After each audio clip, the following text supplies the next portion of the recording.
In this video, we're going to take a look at applying custom textures. Here we have our crow and we've laid out the UVs for the entire model, and we can see them here, and we've arranged them into a nice order. Enough space in between each of those UV shells, and our UVs are human readable. We can tell that that's probably the head, those are probably the parts of the wing, and there's the body and the tail. Once I have that UV shell completed, we can then export this as an image and paint on it. So I'm going to go to Polygons and open up UV Snapshot at the very bottom of my polygon menu.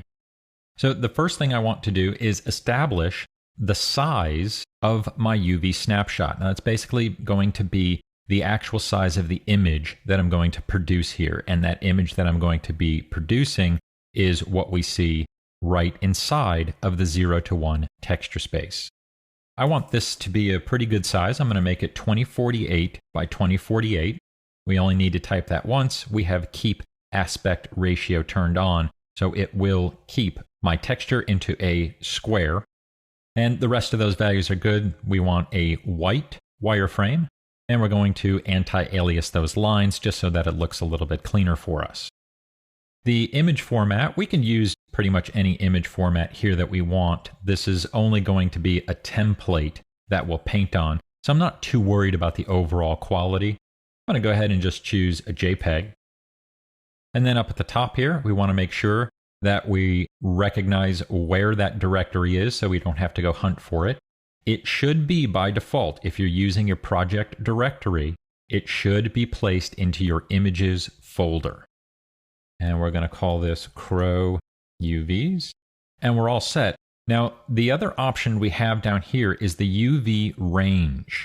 Right now, it's set to normal, which is going to be my normalized texture space 0 to 1. But we can choose to use a specific range. Now, we would want to do this if we have a much larger model, perhaps something with a lot more detail, like a human character. And with a human character, we might want to use a 2048 by 2048 texture map for each of the parts. So for instance, we might have a 2K image for the character's head, another 2K image for the character's body, another one for the legs, etc. That way we can maximize our textures and really get some great detail in there. That's going to be far more efficient than if we were just to say, hey, let's just make this massive 20K by 20K texture. We'd much rather break those down into smaller textures just because they're going to be far more manageable. And our software likes it better too. Maya would rather load 10 2K textures than one 20,000K texture. Now that range, that would allow us to grab UVs that are over here or over here. So I could have my face UVs of my higher res character here, the legs here, the arms down here, etc. And we could then grab that UV range. Now, as far as Maya is concerned, it doesn't matter if the UVs are here, or even out into this space over here. As long as they always fit within some kind of 0 to 1 block, whether it's positive or negative or sitting out here, which is actually going to be a 2 by 2 in this area. As long as it's still within that type of block, that square block, Maya will read any texture that we place, and those UVs will pick it up. So where the UVs are located is not going to be critical. All right, our settings are all good. We'll hit OK. And we already have that file out there. And let's check and see what it saved. Here's my Crow UVs. I'm in my project directory. There's my UV layout. Now I can take this UV layout and bring it into a software package like Photoshop, and then set up a couple of layers and just start painting directly on this. When I do it, I want to make sure that I'm painting within these UV shells. The extra wireframe that I have there is just as a guide. That's just going to help me align my texture a little bit better to any type of detail that I might have on my model. So I've already painted a texture here, sourced some photos as well, just to get a real quick and dirty texture that we can apply to our UV shell. Now notice each of the images here are placed within those UV shells. nothing overlapping. Let's go back over to Maya and we'll load that texture now. And let's clean up our model here. We still have that hard edge going down the middle. Just going to soften edges. And we'll delete our history. And let's call this guy Crow. And now let's assign a material to it.